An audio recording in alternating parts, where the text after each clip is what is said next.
Today I am starting a new chapter that is nuclei and according to NCERT ये chapter number 12 है।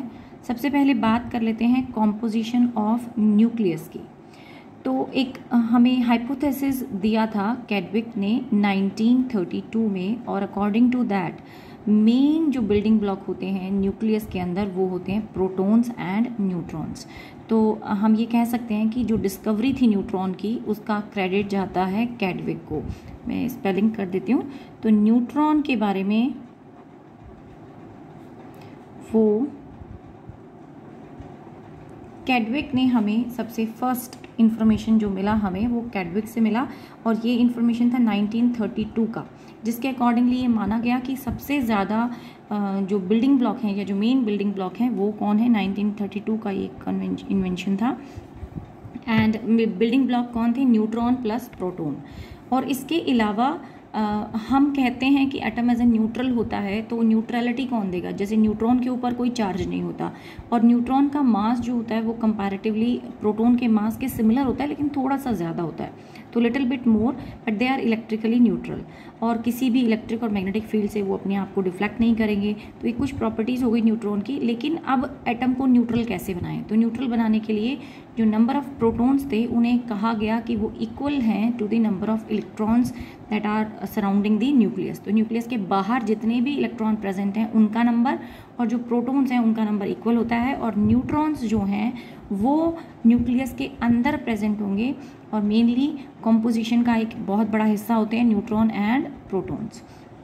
अब बात कर लेते हैं हम कि आखिर और भी कौन सी टर्म्स हम इसमें यूज़ करते हैं जब हम न्यूक्लियस के बारे में बात कर रहे हैं। तो देन नेक्स्ट टर्म आती है आपकी न्यूक्लियॉन। और न्यूक्लियॉन्स क्या हैं? प्रोटॉन प्लस अगर हम न्यूट्रॉन कर दें तो ये मिलकर एक न्यूक्लियॉन बनाते हैं। देन बात आती है एटॉमिक नंबर की। एटॉमिक नंबर क्या है? नंबर ऑफ प्रोटॉन को एटॉमिक नंबर कहा जाता है, और इसे हम रिप्रेजेंट कर देते हैं Z से। देन आता है आपके पास मास नंबर। मास नंबर होता है total number of proton and neutrons, and we denote this by A। तो मास नंबर जो है इसको हम रिप्रेजेंट कर सकते हैं A से। And if you want to find out the number of neutron निकालना हो तो आपके पास जो नंबर ऑफ प्रोटॉन थे वो थे Z, और mass number that was sum total of proton and neutron. और अब अगर हमें नंबर ऑफ न्यूट्रॉन चाहिए जो कि न्यूक्लियस के अंदर वो भी प्रेजेंट होते हैं, तो वो निकालने के लिए हम क्या करते हैं? N कहेंगे हम नंबर ऑफ न्यूट्रॉन को। तो हम क्या करेंगे? A में से आप Z को सब्ट्रैक्ट कर दो, यानी कि जो नंबर ऑफ प्रोटॉन्स थे उन्हें हमने टोटल न्यूक्लियॉन का जो मास था, यानी टोटल नंबर ऑफ न्यूक्लियॉन्स जो प्रेजेंट थे उसको भी कह सकते हो आप इसको। मास नंबर को हम ये भी कह सकते हैं it is sum total number of proton and neutron. So यानी सिंपली हम मास नंबर में से हम सब्ट्रैक्ट कर देते हैं नंबर ऑफ प्रोटॉन्स को। नंबर ऑफ प्रोटॉन्स जो है वो नंबर ऑफ इलेक्ट्रॉन्स के इक्वल भी होता है, इसी को आप नंबर ऑफ इलेक्ट्रॉन भी बोलते हो। तभी हम कहते हैं कि एटम जो है एज अ होल क्या होता है? न्यूट्रल होता है, क्योंकि number of electron number of proton के एग्जैक्टली इक्वल होते हैं, और उसी को आप एटॉमिक नंबर भी बोलते हो। मास नंबर हो जाता है A, यानी sum total of protons and neutrons present in the nucleus. और न्यूट्रॉन का नंबर निकालना हो देन मास नंबर में से आप एटॉमिक नंबर सब्ट्रैक्ट कर दो। Now if I want to represent the entire nucleus को, अगर एटॉमिक न्यूक्लियस को हमें रिप्रेजेंट करना हो किसी सिंबल से, तो उसका जो रिप्रेजेंटेशन सिंबल है वो हम AZ बोल देते हैं, जिसमें X क्या होता है? वो आपका केमिकल सिंबल है। This is chemical symbol. A क्या है आपका? आपके पास आ गया मास नंबर, और Z आ जाता है एटॉमिक नंबर। तो ये रिप्रेजेंटेशन हो गया कि कैसे हमें न्यूक्लियस या किसी भी पर्टिकुलर स्पेसिफिक न्यूक्लियस को हम रिप्रेजेंट करेंगे तो वो किस तरीके से रिप्रेजेंट करेंगे। नाउ क्लासिफाई कर सकते हैं हम न्यूक्लियाई को इन डिफरेंट कैटेगरी। सबसे पहले बात कर लेते हैं आइसोटोप की। आइसोटोप्स क्या होते हैं? जिनके पास सेम एटॉमिक नंबर होता है but they have a same atomic number but different mass number. तो यहाँ एग्जांपल्स मैंने लिखे हैं जिनके पास सेम एटॉमिक नंबर है, यानी 1 1 1 एटॉमिक नंबर हम डिनोमिनेटर में देते हैं, मतलब नीचे की तरफ लगाते हैं सिंबल के अंदर। सिंबल में हम z को x की ऑन वन प्रीफिक्स और सिफिक्स, यहाँ तो प्रीफिक्स की फॉर्म में लगाया हुआ है लेकिन सब प्रीफिक्स में लगाया है, तो उसके में हम यहाँ पे प्रेजेंट कर सकते हैं उसको as z is equal to 1 1 1। तीनों में सेम है, इसमें भी सेम है, कार्बन में भी, लेकिन जो मास नंबर जो है वो चेंज हो रहा है। एटॉमिक नंबर सेम है मगर मास नंबर चेंज हो रहा है। अगर आप कहें कि मास नंबर सेम रहे लेकिन एटॉमिक नंबर डिफरेंट हो तो वो कहलाते हैं आइसोबार्स। एंड सेम वे अगर आपके पास सेम नंबर ऑफ न्यूट्रॉन्स हो जाए, यानी न्यूट्रॉन्स का नंबर अगर सेम रहे तो फिर वो कहलाएंगे आपके आइसोटोप्स। सो ये 3 डिफरेंट कैटेगरीज हैं। सो यू मे चेक, जैसे कि यहाँ पर आपका जो मास नंबर था उसमें से अगर हम 5 सब्ट्रैक्ट कर दें, यानी एटॉमिक नंबर सब्ट्रैक्ट कर दें, you are left with 5। Same ऐसे ही 9 में से -4 किया तो वो भी 5, यानी कि नंबर ऑफ न्यूट्रॉन्स जो हैं वो सेम आ रहे हैं, then they are called as isotopes. एक और टर्म आती है that is called as isomer. Isomer में जो आपका एटॉमिक नंबर है और जो मास नंबर है वो सेम होगा लेकिन उनकी एनर्जी स्टेट्स जो हैं, यानी कि एनर्जी डिफरेंट एनर्जी स्टेट्स में वो एग्जिस्ट करेंगे। तो एनर्जी स्टेट्स आर डिफरेंट।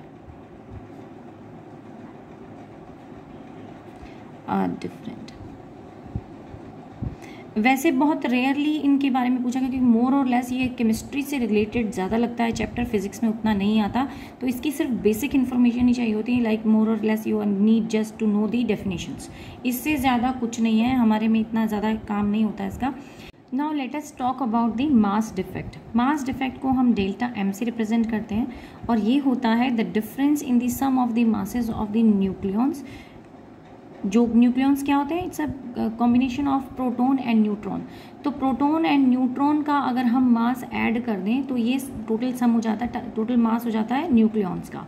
तो अगर हम न्यूक्लियॉन्स के मास में से rest mass of the nucleus को सब्ट्रैक्ट कर दें तो आपको मास डिफेक्ट मिलेगा। ये कॉन्सेप्ट कहाँ से आया?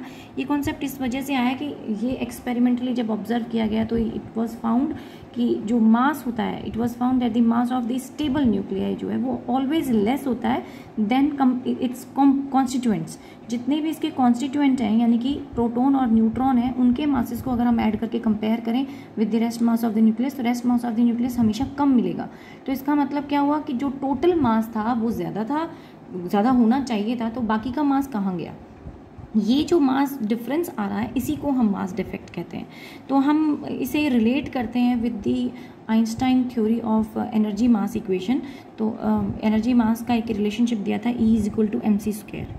तो यहाँ हम डेल्टा mc² बोल देते हैं। डेल्टा m क्या है? वो मास डिफेक्ट है और एनर्जी को रिलेट करते हैं हम इससे, यानी कि हम ये कह रहे हैं कि प्रोटॉन्स और न्यूट्रॉन्स को आपस में बांध के रखने के लिए कुछ ना कुछ अमाउंट ऑफ एनर्जी रिलीज हो गई, यानी कि in the form of electromagnetic wave, और वो जो वेस्ट ऑफ एनर्जी रिलीज हो गई यानी कि एक तरीके से मास कंज्यूम हो गया, और वही डिफेक्ट जो है उसी को हम मास डिफेक्ट बोल रहे हैं। यहाँ पर एक और टर्म भी डिफाइन की जाती है दैट इज बाइंडिंग एनर्जी। और ये बाइंडिंग एनर्जी क्या कहता है? स्टेटमेंट ये कहता है कि it is the minimum amount of energy required to separate the nucleon and place it to the infinite apart. यानी कि आपने एक न्यूक्लियस से एक न्यूक्लियन को अलग किया और उसको एक इन्फिनिटी डिस्टेंस पर रख दिया, तो जो एनर्जी लगी उसको हम कह रहे हैं बाइंडिंग एनर्जी। कभी कभी हम इसे ये भी कह सकते हैं कि बाइंडिंग एनर्जी वो एनर्जी है जो कि न्यूक्लियॉन्स को साथ लाकर रखते हैं जब हम, तो जो हमें एक्स्ट्रा सरप्लस एनर्जी हो जाती है उनके पास, वो एनर्जी को भी हम बाइंडिंग एनर्जी भी बोल सकते हैं। सिंपल लैंग्वेज में अगर हम इसे कहें तो दैट मीन्स कि न्यूक्लियस को बांध कर रखने के लिए जितनी एनर्जी कंज्यूम हो गई, जितनी एनर्जी लगी, वो एनर्जी बाइंडिंग एनर्जी है। यही एनर्जी हम इस तरह से भी बोल सकते हैं कि उसी को बांध कर रखने के लिए, यानी बॉन्ड बनाकर रखने के लिए, बाउंड करके रखने के लिए जो एनर्जी लग रही थी, उतनी एनर्जी चाहिए आपको वहाँ से एक न्यूक्लियॉन सेपरेट करके लाने के लिए भी, यानी उसको ब्रेक करने के लिए भी, उस न्यूक्लियस को के अंदर से एक न्यूक्लियॉन को बाहर निकाल कर इन्फिनिटी पर रखने के लिए जो एनर्जी चाहिए वो भी आपकी बाइंडिंग एनर्जी है। तो इसे हम एक्सप्रेशन फॉर्म में देख लें। Let us look at the expression for the binding energy. First we define delta m यानी मास डिफेक्ट जिसे हम बोल रहे हैं, M P plus A minus Z of M of N minus M of N.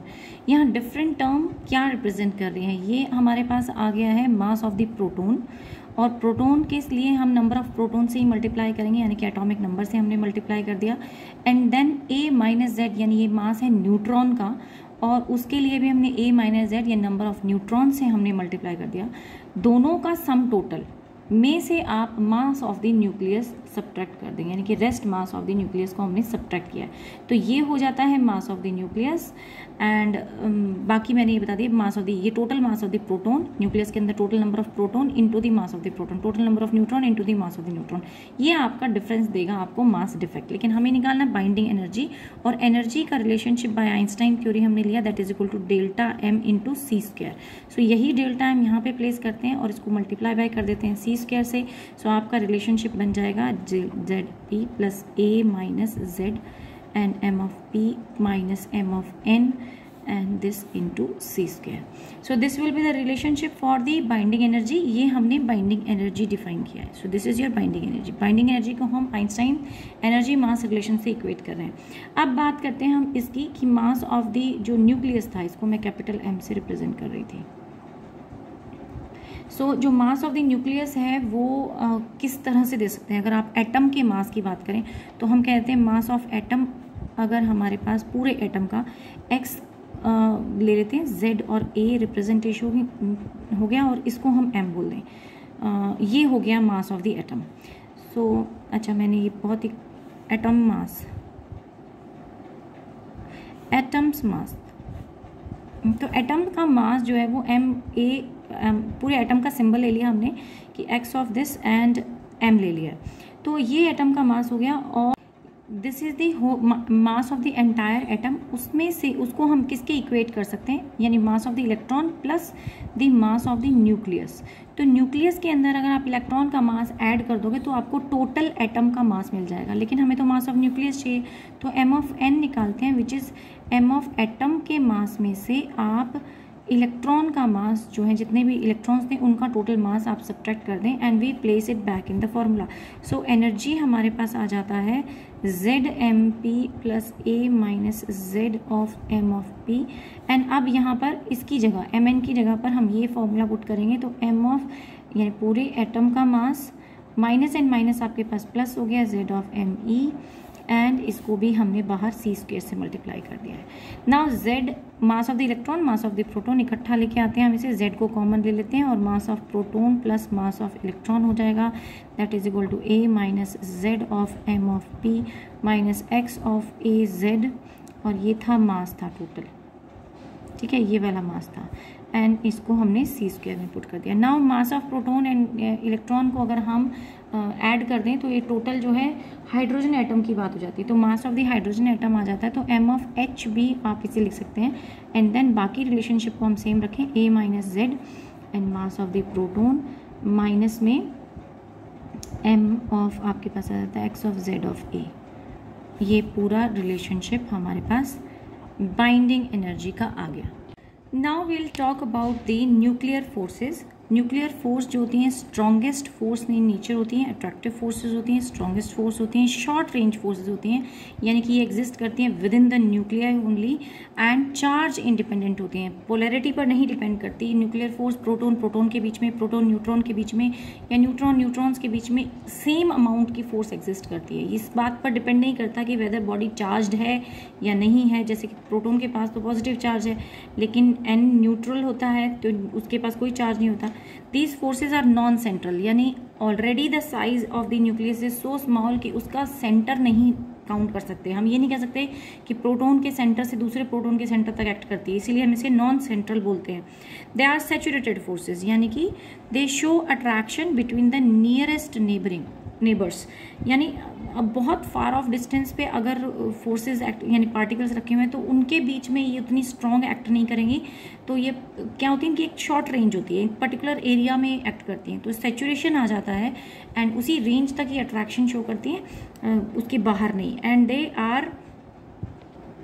They are spin dependent. हम spin dependent क्यों बोल रहे हैं? क्योंकि न्यूट्रॉन्स पैरेलल स्पिन्स में एक्ट कर सकते हैं, एग्जिस्ट कर सकते हैं, और एंटी पैरेलल भी। तो जो पैरेलल होंगे उनके बीच में स्ट्रांगली एक्ट करेंगी ये फोर्सेज, और जो एंटी पैरेलल है उनके अंदर ये थोड़ा वीक हो जाती हैं। इनको हम एक्सचेंज फोर्स भी कह सकते हैं। Exchange in the terms of mesons, जो इनके बीच में एक्सचेंज फोर्सेज होती हैं वो क्या है? पाई मीजोन्स होते हैं बिटवीन न्यूट्रॉन प्रोटॉन्स के बीच में। एंड देन दीज फोर्सेज में get converted into the repulsive forces. यानी अगर आप दो न्यूट्रॉन्स के बीच का जो डिस्टेंस है या न्यूक्लियॉन्स के बीच का जो डिस्टेंस है वो काफ़ी डिक्रीज कर दें, बहुत कम कर दें, तो फिर ये अट्रैक्टिव फोर्स से रिपल्सिव फोर्स में कन्वर्ट हो जाती हैं। तो ये कुछ एग्जांपल्स हो गए। Now let us talk about the nuclear reaction. So this is more important. इनकी प्रॉपर्टीज़ हमने 11th में भी पढ़ी थी, तो इतनी बहुत ज़्यादा इंपॉर्टेंट नहीं है, क्योंकि इनके ऊपर कुछ कॉन्सेप्चुअल क्वेश्चन कभी कभी आ जाए या कोई एक 1 मार्कर में कुछ आ जाए तो अलग बात है, वरना otherwise they are not asked. So nuclear reaction की बात कर लेते हैं। न्यूक्लियर रिएक्शन हमें पता है कि प्रोसेस कैसा है कि जहाँ पर न्यूक्लियस को बम्बार्ड कराया जाता है विद सम एनर्जेटिक मटेरियल से, और वो ब्रेक हो जाएगा in the form of either daughter nuclei, या वो कंपोज हो जाएंगे मिलके एक नया, यानी एक केमिकल रिएक्शन, यानी एक न्यूक्लियर रिएक्शन जो है वहाँ पर स्टार्ट हो जाएगा, और उस प्रोसेस को उस रिएक्शन को हम न्यूक्लियर रिएक्शन बोलते हैं। जैसे यहाँ एक इक्वेशन में बताया हुआ है कि एक एक्स एटम था या न्यूक्लियस था, जिसके ऊपर आपने एक बम्बार्डिंग मटेरियल को इंसिडेंट कराया, पार्टिकल को इंसिडेंट कराया। तो बम्बार्डिंग पार्टिकल यहाँ पर ए है, एक्स जो है वो वहाँ पर न्यूक्लियस है, तो एक्स न्यूक्लियस के ऊपर ए ने अटैक किया, एंड वो एक्स न्यूक्लियाई फिर किस में चेंज हो जाएगा? वो वाई में चेंज हो जाएगा।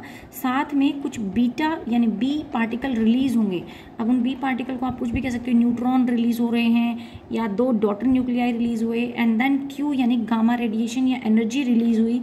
तो हम कह सकते हैं कि जो एग्जिस्टिंग न्यूक्लियस था उसने अपना फॉर्म चेंज कर लिया, वो किसी दूसरे फॉर्म में आ गया, यानी दूसरे शेप कुछ एटम्स रिलीज करके, कुछ पार्टिकल्स रिलीज करके, एटम्स नहीं, कुछ पार्टिकल्स रिलीज करके वो किसी दूसरी स्टेट में आ गया है, एंड जो पार्टिकल रिलीज हुए हैं वो भी यहाँ पर हमारे साथ शामिल होते हैं। तो बी वो पार्टिकल रिलीज्ड पार्टिकल हैं, क्यू अमाउंट ऑफ एनर्जी है जो रिलीज हुई है आफ्टर बम्बार्डमेंट।